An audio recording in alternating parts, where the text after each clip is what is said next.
coming this morning. And thank you overall for the support I have received with these talks. So thank you all for all of that. And today will be the third and final talk of this series. And for this third and final talk, we're going to wrap up with the moral virtues, or specifically the cardinal virtues. And the cardinal virtues and the moral virtues is so prevalent in our modern world, especially when what is right and wrong is being questioned so much. So, as we have done every lecture so far, I would like to start with St. Thomas Aquinas' prayer for study. So, in the name of the Father, the Son, and the Holy Spirit. Amen.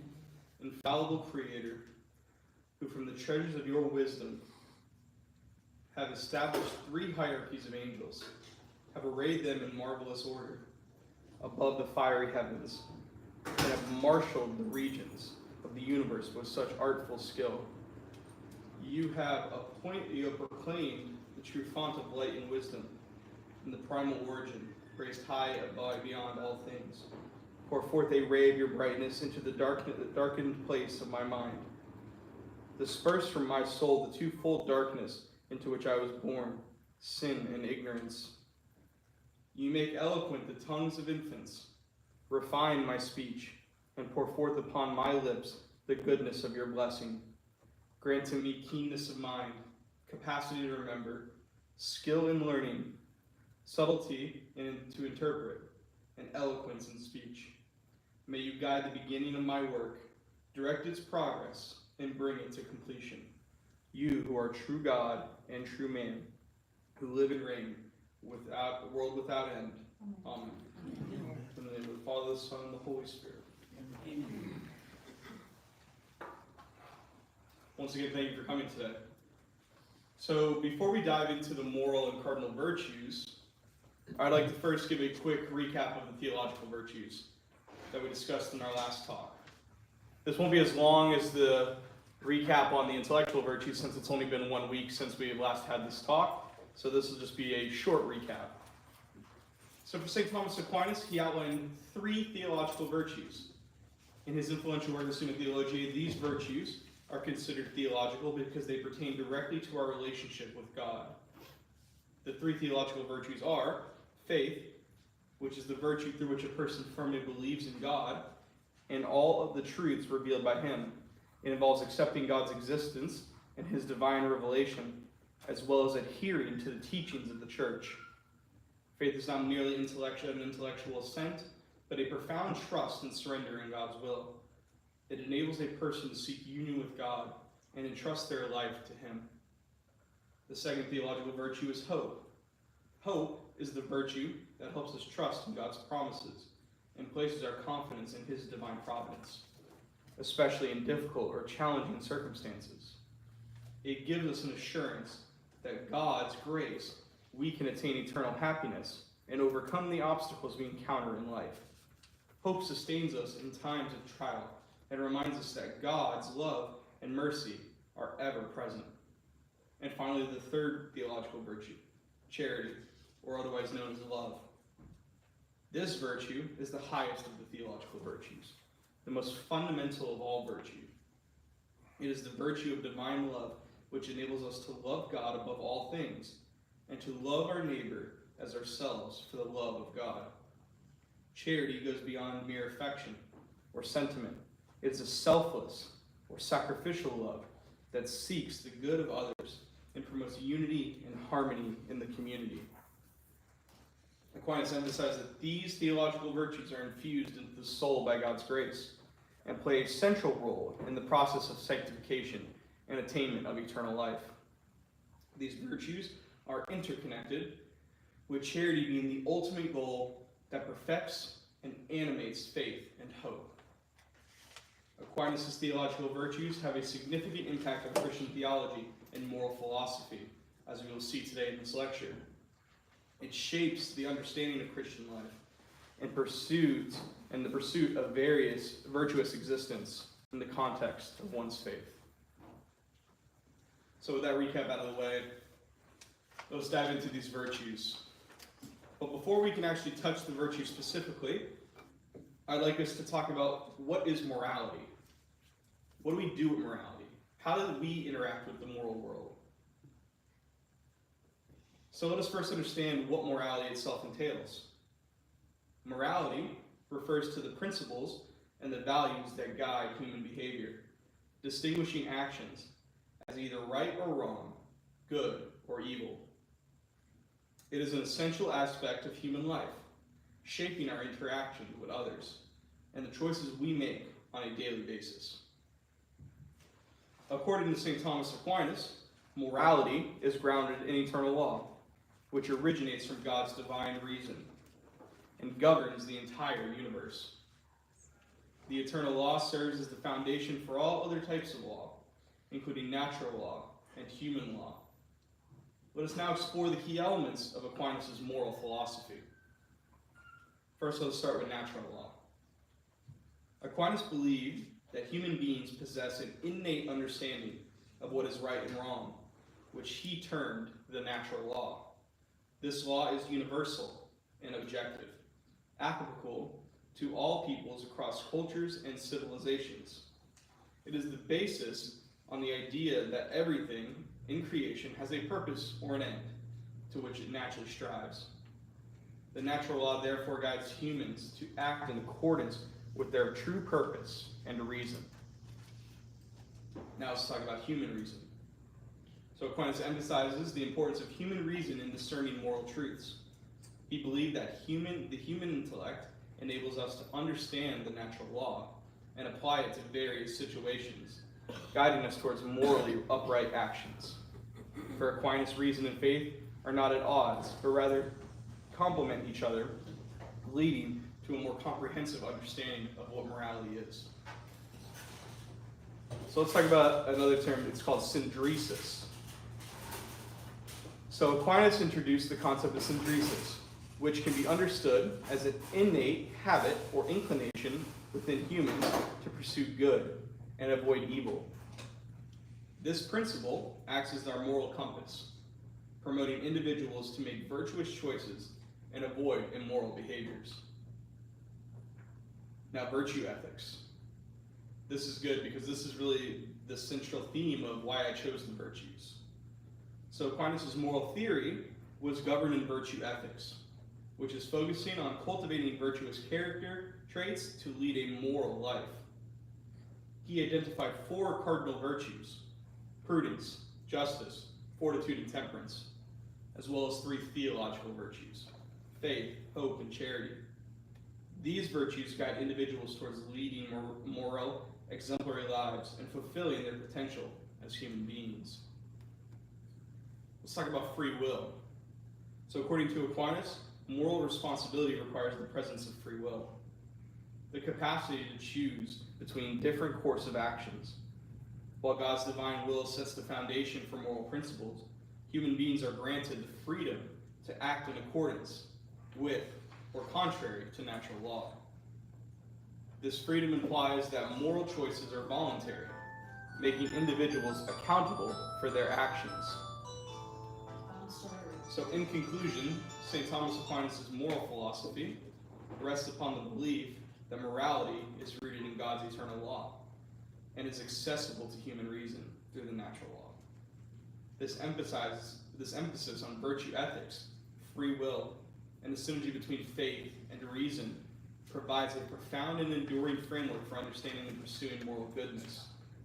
As we contemplate his teachings, let us strive to integrate these principles into our lives, fostering a more just, comprehensive, and moral upright society. But before we do that, let us take this one step further. So let us clarify the concept of what we call objective morality.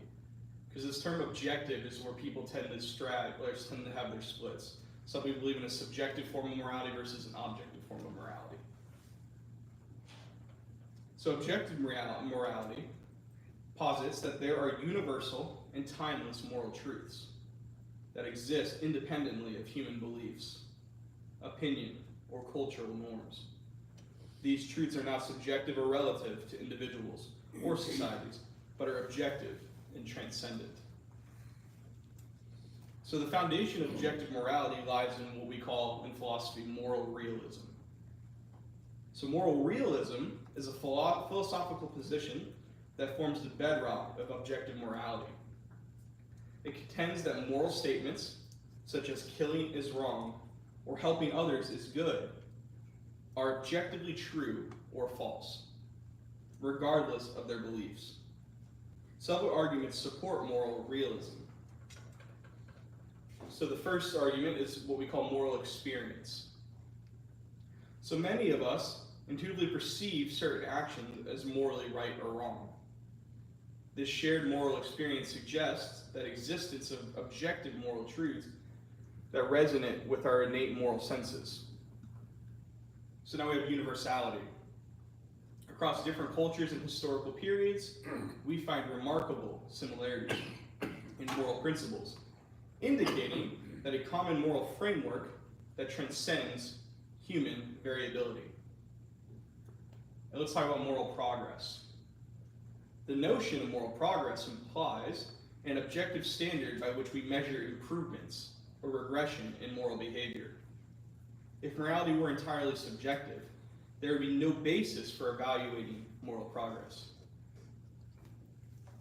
Now from here, I want to dive into two arguments, a theistic argument and an atheistic argument for why objectivity is the existence of objective moral truths. So first, the theistic argument. So the theistic argument posites that moral values are grounded in the existence of a higher being or divine authority. And there's two prominent theistic arguments. The first one is what we call divine command theory.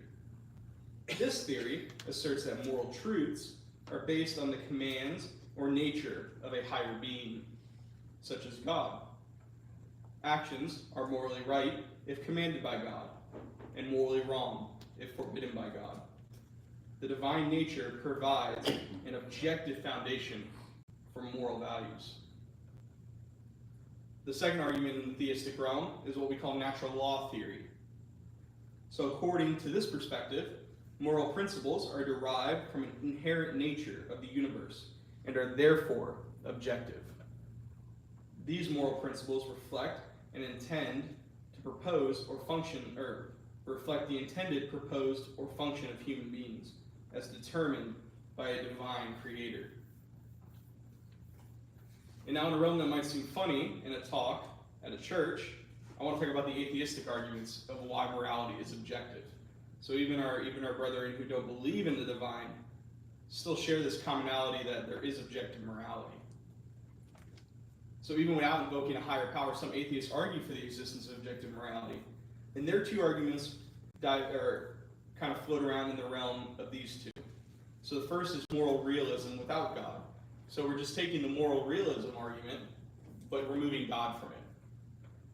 So secular moral realists contend that moral truths exist independently of God. They argue that moral facts can be grounded in non-theistic foundations such as reason, human well-being, and preservation of society.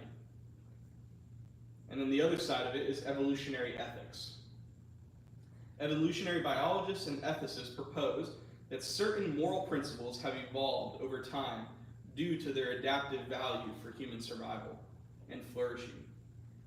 These inherent moral inclinations give rise to objective moral truths grounded in human nature. So whether you believe in God or you don't believe in God, there seems to be a consensus based on these arguments of what is objective morality. But of course, not everybody who's an atheist, or even in fact who believe in God at times, believe in an objective form of morality. That's why I also included in here the criticisms and challenges to these different points. So the first one I want to talk about is called the is ought problem. This was fostered by the empiricist philosopher David Hume. So Hume's famous is ought problem argues that we cannot derive moral obligations from mere observations of the world. So what this means is that just because something morality appears to be objective does not necessarily mean that it is objective. And where the critics contend this point is that moving from a descriptive statement, a what is statement, to a prescriptive statement, what ought to be, is problematic. The other criticism or challenge is what we call cultural relativism. And this is what we are facing here in society today. Cultural relativism argues that what is considered morally right and wrong varies across cultures, suggesting that morality and truths may be an illusion. So we see this a lot today when we talk about what is right and wrong, when we talk about this relative. So relativism means to the situation. It is relative to a situation that's going on. And some people say that, like for instance, a contested issue today of transgenderism, 40, 50 years ago, we could all agree, at least openly in society, that this is objectively wrong. But nowadays, because of the situation, because of this cultural relativism that has progressed over these past 50 years, we now go from a position that was once considered to be wrong objectively by all of society to now something that's being accepted and diving deep into the very framework of society today. So, to conclude out this point on objective morality, the proofs for objective morality remain a complex and controversial topic, especially for those in the atheistic positions, and of course the relativists in the world. And while various arguments support the existence of objective moral truth, challenges and counterarguments continue to spark ongoing debates among scholars and thinkers. But as Christians, as Catholics, we are rooted in truth itself, in God himself. This is our basis for objective moral reality, our faith in God, our hope in God, and our charity for mankind. And we'll explore this a little bit further when we start talking about these moral virtues in context of the theological virtues. So moving on to the nature of the cardinal virtues.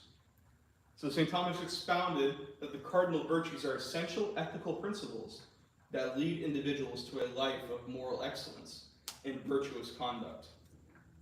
So let us explore the nature of these virtues and their significance in guiding us towards life of fulfillment and purpose. So the origins of the definition of cardinal virtues. So the term cardinal virtues originates from the Latin word, cardo, which means hinge. These virtues, identified by ancient philosophers, such as Plato and Aristotle, form the foundation or hinge upon which other virtues pivot, just as the door hinges on its frame. So St. Thomas Aquinas' integration. So Aquinas, building on the works of Aristotle and Christian theology, integrated the cardinal virtues into his ethical system, making them central to the understanding of morality. So now let's talk about the four cardinal virtues specifically. So first we have prudence. Prudence is the virtue of practical wisdom, the ability to discern what is good and make correct decisions in various situations. So prudence has a role in moral life. Prudence helps us determine the right course of action by considering the consequences of our choices and acting in a manner that aligns with our moral principles. And its importance lies because without prudence, our pursuit of other virtues could lead to misguided actions and decisions. So now we have what we call justice. So justice is the virtue that involves treating others with fairness, equity, and respect their rights and dignity. So the components of justice are identified in three main aspects: cumulative, or fairness in exchange; distributive, fairness in distribution; and then legal justice, or obedience to just laws. And the key word there, just laws. So its role in the moral life fosters harmonious relationships within society and promotes a sense of community and cooperation. Next we have temperance. Temperance is the virtue of self-control and moderation, enabling us to restrain our desires and impulses. Its role in moral life helps us to achieve balance and avoid excess, ensuring that we do not indulge in harmful behaviors or become enslaved by our passions. The importance of temperance is essential for maintaining a healthy and virtuous lifestyle. Now we have fortitude. Fortitude is the virtue of courage and strength in facing difficulties, challenges, and moral dilemmas. This virtue is what we don't see in the Cowardly Lion in The Wizard of Oz. He was lacking in his fortitude. So fortitude is, there are different types of fortitude according to Aquinas. He identifies two kinds. First, what we call physical courage, and the second is what we call moral courage. Both of which contribute to one's ability to overcome obstacles and stay true to one's principles. And the way fortitude plays in our moral life, it empowers us to preserve in the face of adversity and uphold our convictions, even when it requires great courage. And once again, with this one, we see this again in the martyrs who faced down death, and faced death in the face. They had fortitude. They were able to stand firm in the teachings of the church and the belief in Jesus Christ. So let's talk about the interconnectedness of the cardinal virtues. So this interconnectedness can be seen in two ways. First, in unity of virtues. Here Aquinas emphasizes that cardinal virtues are interdependent and work together as a cohesive moral framework. Secondly, there is integrity and balance. This consists in cultivating all four virtues and leads to a life of integrity and balance, where each virtue complements and reinforces the other. So to round out the nature of virtue, St. Thomas Aquinas regards the cardinal virtues of prudence, justice, temperance, and fortitude as essential pillars that guide individuals towards a virtuous and purposeful life. These virtues, when cultivated and harmonized, form a solid ethical foundation and enables us to make moral sound decisions, treat others justly, and restrain our desires, and face challenges with courage. By internalizing the teachings of the cardinal virtues, we can strive towards becoming better individuals and contributing to the well-being of our communities and society as a whole. So now let us dive into each of these virtues individually so we can get a better idea of just what they are. So we'll start with prudence. And for St. Thomas Aquinas, this is the queen of the cardinal virtues.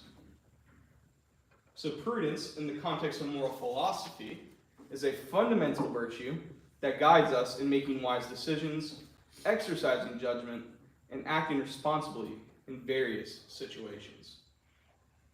So let's now talk about the definition of prudence. So in the Summa Theologiae, St. Thomas Aquinas defines prudence as right reason applied to action. Let me say that again. Right reason applied to action. That is what prudence is. So it is a virtue that helps us discern what is good and appropriate in specific circumstances, leading us to make just and reasonable choices. The integral nature of prudence is where it is not merely a theoretical concept, but an active virtue that incorporates practical wisdom and moral virtue. And Aquinas states that prudence is right reason in action about things to be done. In other words, prudence is not just about knowing what is right, but applying that knowledge to our daily lives. And this is really here a Christianization of what Aristotle would say. So there's a difference between to do the good is to know the good, and that was the words of Plato. But what Aristotle would say is you first have to know the good and then act upon the good for it to be a good. And that's where Aquinas is building his framework, as we kind of stated about where he's getting this basis from. So let's talk about prudence and the other cardinal virtues. So St. Thomas Aquinas elaborates on the relationship between prudence and the other cardinal virtues of justice, fortitude, and temperance. He asserts that prudence governs all the virtues, stating that prudence is the charioteer of the virtues. It directs them to their due end. And this is kind of like what I talked about being the queen. Here in this quote, Aquinas is specifically calling it the charioteer. But it is the guiding force, the leader of these cardinal virtues that encompasses us to make all these decisions.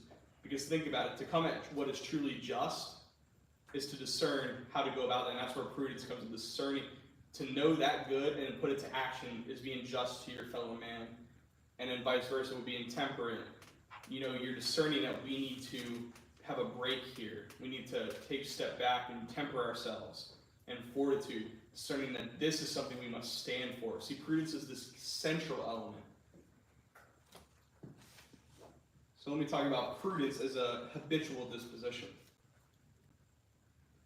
So Aquinas emphasizes that prudence is not an occasional act, but a habitual disposition that requires cultivation and practice. He writes, prudence is not only in the reason, but also in the appetite, since it is a virtue concerned with both. This highlights that prudence involves not only cognitive faculties, but also desires and inclinations. Now I want to talk about the role of Syndresis, kind of how we were talking about this moral compass. So Syndresis, according to Thomas Aquinas, is an innate capacity in every human being to grasp the fundamental principles of moral conduct. Prudence builds on Syndresis by employing the basic principles as a foundation for making practical judgments. Aquinas states that the principles of practical reasoning are the indemonstrable propositions in the speculative science, being self-evident to reason. So let's talk about prudence and circumspection. In his discussion on the parts of prudence, Aquinas introduces the concept of circumspection, which is the process of carefully considering various aspects of a situation before making a decision. He says circumspection is called the lookout of prudence. Circumspection helps us avoid hasty and ill-advised actions, enabling us to act prudently. And now bringing kind of full circle prudence and in relation to the moral virtues. Aquinas linked prudence with moral virtue, noting that prudence helps us discern the most appropriate course of action, while moral virtue enables us to carry out this decision virtuously. For he writes, prudence is the directive of moral virtues. This interconnection reinforces the integrity of nature and prudence in the moral life. Now, I thought it would be fun for us to do a case study here and an example of prudence. So let's imagine a business owner named John is considering to expand his company into a new market. He is excited about the potential growth and increased profits that is the expansion could bring. However, he is also aware of the risks involved, including increased financial commitments, potential competition, and uncertain market conditions. So to exercise the virtue of prudence, John would follow the process that aligns with the Thomistic understanding of virtue. So let's talk first about gathering relevant information. So John would carefully collect the necessary data, market research, and financial projections to have a clear understanding of the potential risks and benefits associated with this expansion. So here we see gathering information from different sources to get a big picture. So now we're going to talk about reflecting on this information. So instead of making a hasty decision, John would take the time to reflect on the gathered information and consider the long-term consequences of his choices. He would weigh the potential gains against the potential losses. So first we've gathered this full scope information. Now we're contemplating and reflecting upon this information. Now we're going to move on to consultation. So John would then seek advice from his trusted advisors, experts in the industry, and perhaps even colleagues who have experienced similar ventures. This step allows him to benefit from the wisdom of others and consider different perspectives. So I can imagine you're starting to see the ladder being built of these different steps to get to a decision making. And now, speaking of decision making, let's go there. So after gathering relevant information and seeking counsel, John would then make a prudent decision based on the careful assessment of the situation. He would not rush into the decision, but rather exercise patient and thoughtful judgment. So now we've made this decision. And then let's wrap this up with the implementation and the evaluation of the outcomes. So once he decides to proceed with the expansion, John would monitor the progress of his new venture closely. If he encounters unexpected challenges, he would be prepared to adjust his plans as necessary and learn from other mistakes and setbacks. So now the decision is made, now he's evaluating. He's implemented it, and now he's evaluating the outcomes.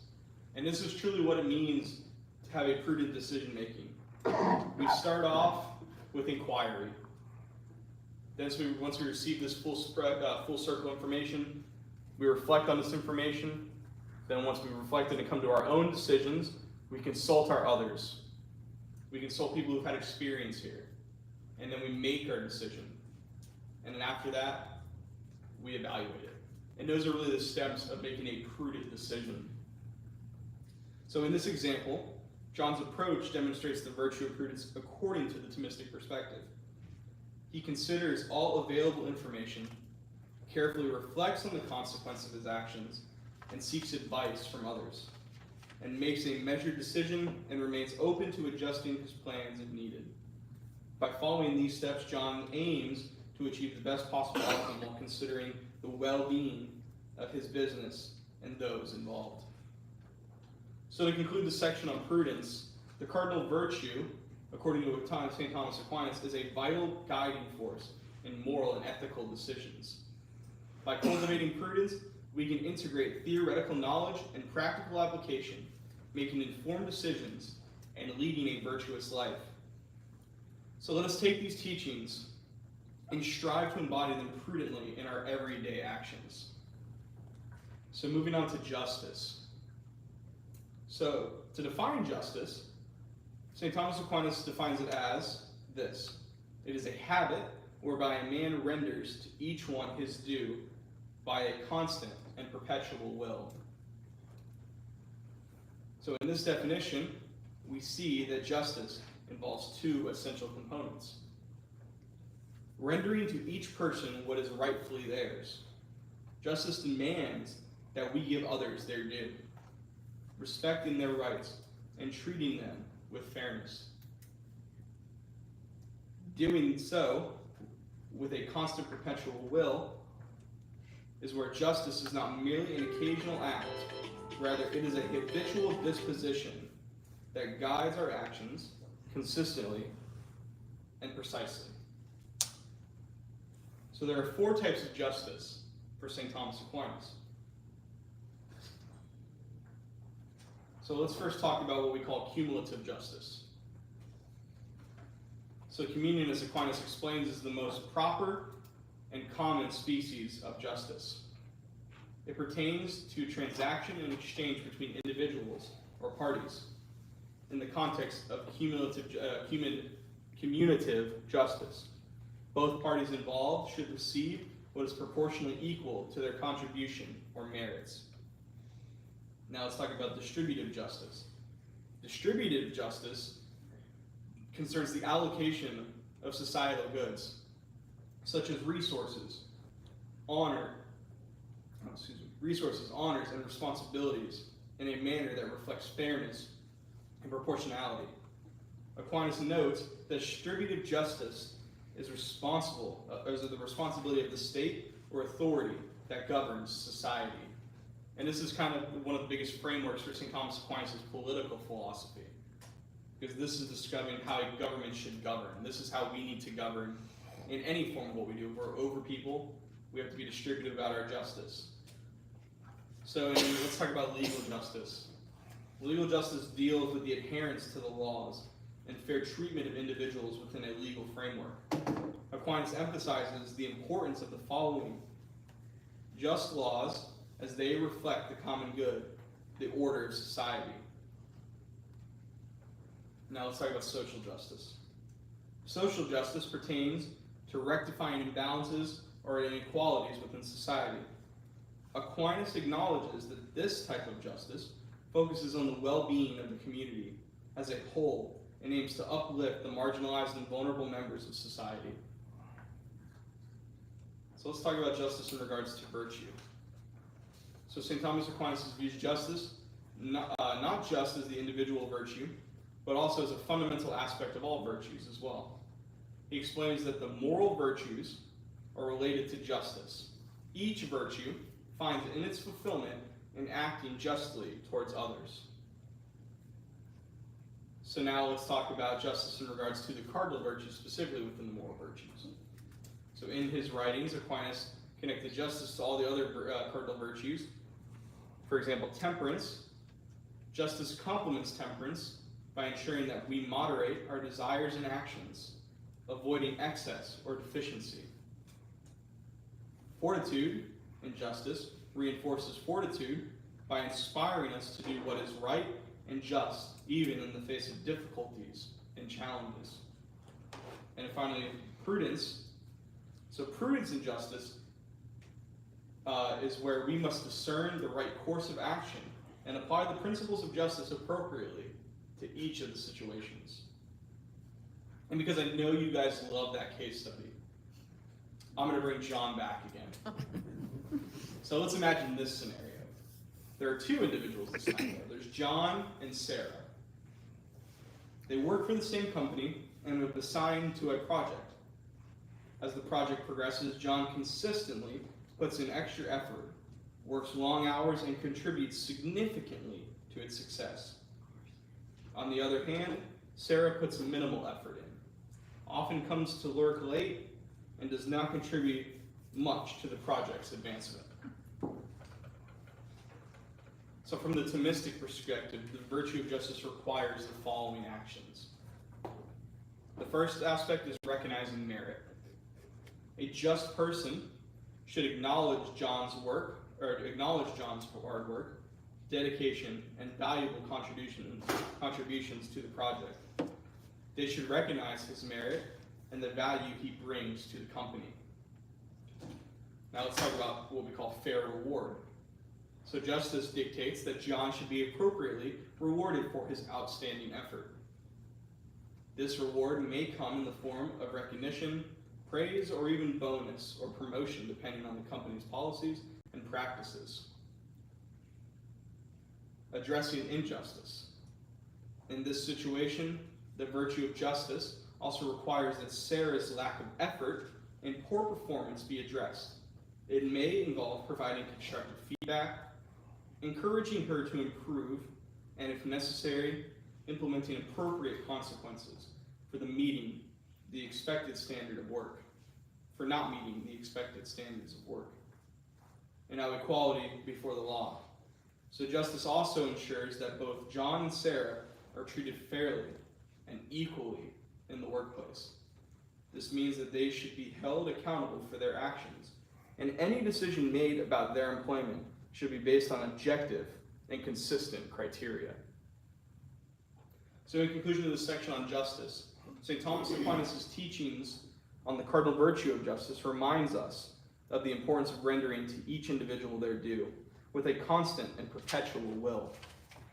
The four types of justice, namely communitive, distributive, legal, and social, provide a comprehensive framework for understanding the multifaceted nature of virtue.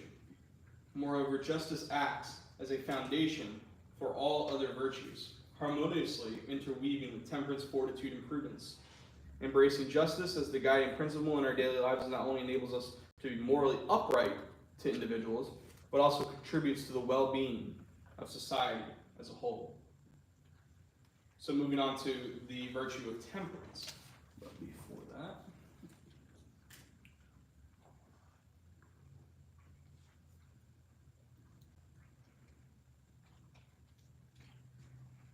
so temperance.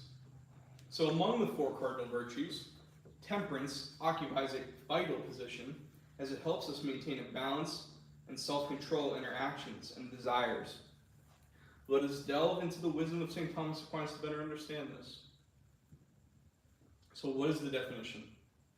So St. Thomas Aquinas defines temperance as the virtue that moderates the attractions of pleasures and provides balance in the use of created goods. So this means that temperance enables us to control our desires and impulses, preventing us from the overindulging or excess in pursuit of worldly pleasures.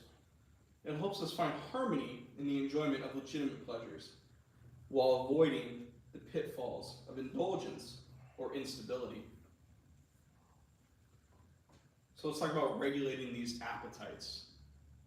So Aquinas elaborates on the role of temperance in regulating our sensual appetites. He writes, "Temperance is simply a disposition of the mind which binds the passions." Here, Aquinas emphasizes that temperance does not suppress our natural desires, but rather guides them within reasonable limits. This moderation allows us to maintain our inner equilibrium and remain virtuous in our actions.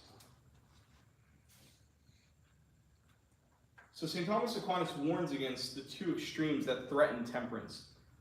Temperance's instability and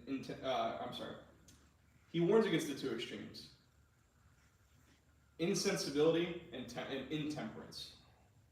So he states, "The virtue of temperance moderates chiefly the conspicuousness of pleasures, which are of touch, and in this matter, it means in according to right reason." So Aquinas urges us to steer away from insensibility, which is the excess of restraint, leading to a lack of appreciation for the legitimate pleasures. On the other hand, intemperance is the excess of indulgence, wherein our desires control us, leading to moral chaos. So again, let's talk about this relationship between temperance and prudence, because prudence, being the queen of the virtues, has a role to play in all of these. And as a side note, it's interesting, this relationship. It's a circular relationship in a sense, because while prudence as the queen of the virtues of temperance and fortitude are what lay the groundwork for the upper virtues of prudence and justice. So without temperance and fortitude, there really isn't a healthy foundation for prudence and justice. So we see this circular relationship moving along here. So in St. Thomas Aquinas' moral theology, temperance and prudence are closely interconnected.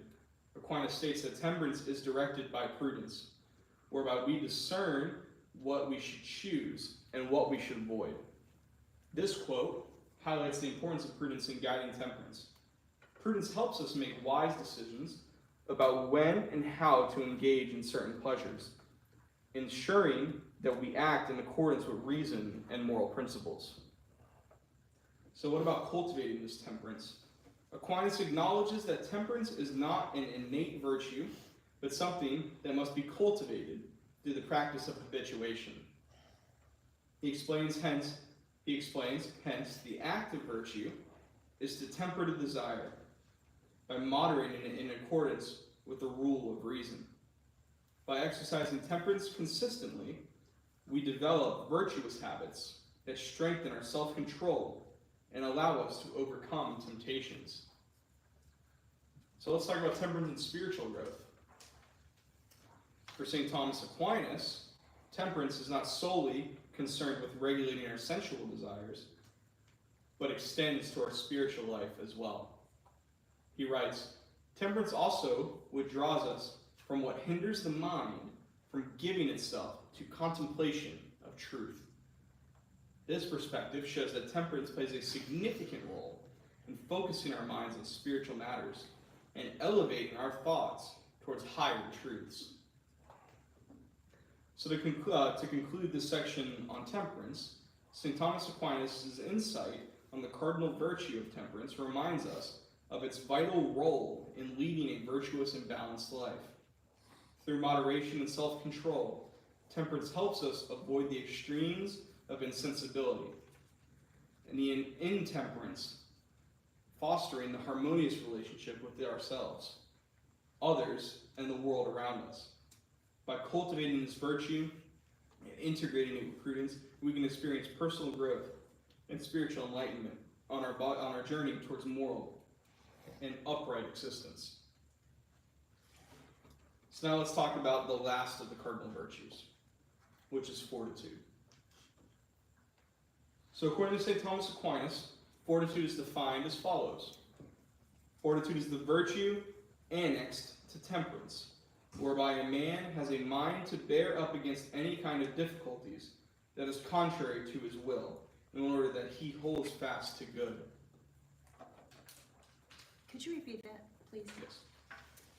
So fortitude is a virtue annexed to temperance.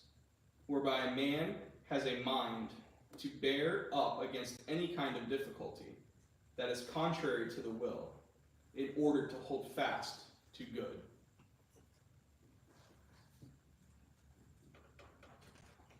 So St. Thomas Aquinas talks about two different types of fortitude. So the two types are internal and external fortitude. So first, internal fortitude is the strength of the soul to resist fear in the face of difficulties in pursuing what is morally right. Aquinas describes this internal aspect as a certain firmness of mind that enables a person to overcome obstacles, temptations, and doubts. And now we have external fortitude.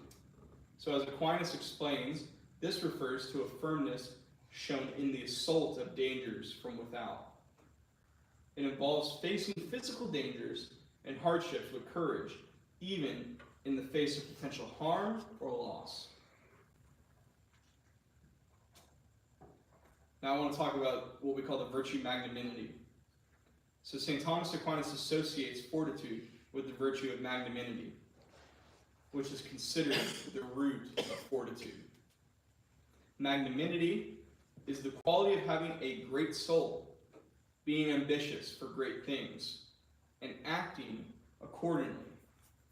Aquinas states that magnanimity makes a man deem himself worthy of great things, in consideration or certain goods, and this is the most fittingly ascribed to fortitude. This could be also compared, magnanimity can be compared to what we would call confidence. That would be another word you could use here, if that helps kind of this explanation better. So the virtue of patience, though, which is another subgroup of fortitude, is closely related to it, as it is discussed by Aquinas. Patience, in this context, refers to a virtue of enduring and persevering through long-lasting difficulties or sufferings. Aquinas states that patience denotes a certain quietness of the soul, by which one bears well any evil. Now again, let's talk about fortitude in the spiritual life. So St. Thomas Aquinas emphasizes that fortitude is a crucial virtue for the spiritual life.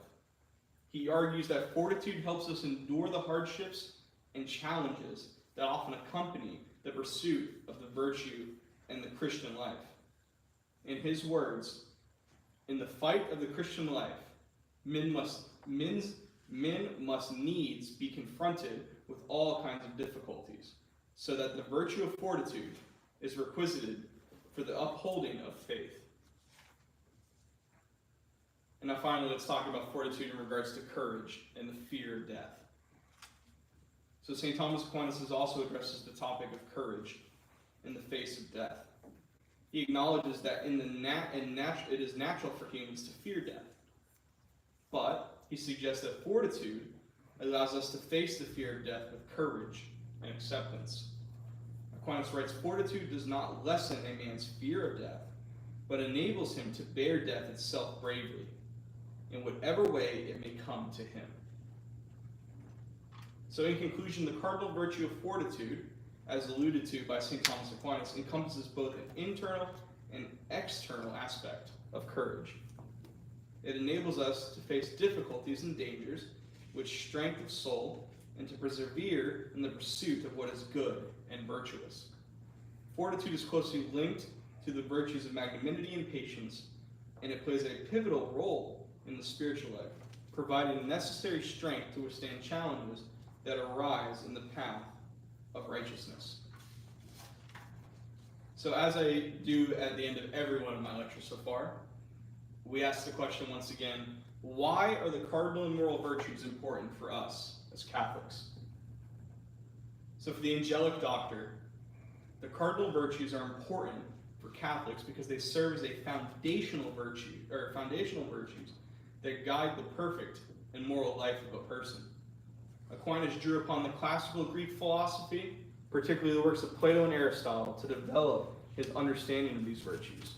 He integrated their classical virtues with the Christian ethical framework, emphasizing their role in helping individuals live in accordance with God's will and attain spiritual fulfillment.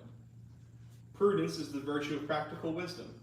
enabling a person to discern what is good and choose the best course of action in particular situations. It involves careful reasoning, foresight, and sound judgment. For Catholics, prudence is essential in making decisions that align with God's plan and moral principles, leading to a well-ordered and righteous life. Justice involves giving to each person their due and acting with fairness and equality towards others. It includes both cumulative justice and distributive justice. Catholics are called to practice justice to promote social harmony and defend the vulnerable and contribute to the common good. Temperance is the virtue of self-control and moderation. It helps individuals manage their desires and appetites, ensuring that they do not fall into excess or indulge in sinful behavior. For Catholics, temperance aids in overcoming temptation and cultivating a life of virtuous restraint, fostering spiritual growth and holiness. And finally, fortitude, also known as courage. This is the virtue of facing challenges, dangers, and difficulties with strength and bravery. Catholics are encouraged to cultivate fortitude, to endure persecution, stay steadfast in their faith, and live virtuously even in the face of adversity. St. Thomas Aquinas believed that these cardinal virtues are essential for achieving well-balanced and moral upright life. They serve as the foundation upon which the theological virtues of faith, hope, and charity can be built. By cultivating the cardinal virtues, Catholics develop the character necessary to live in harmony with God's divine plan and the fulfillment of their ultimate purpose, which is to love and serve God and their neighbors. These virtues also contribute to the formation of a virtuous and just society, reflecting the principles of the kingdom of God on earth. Thank you.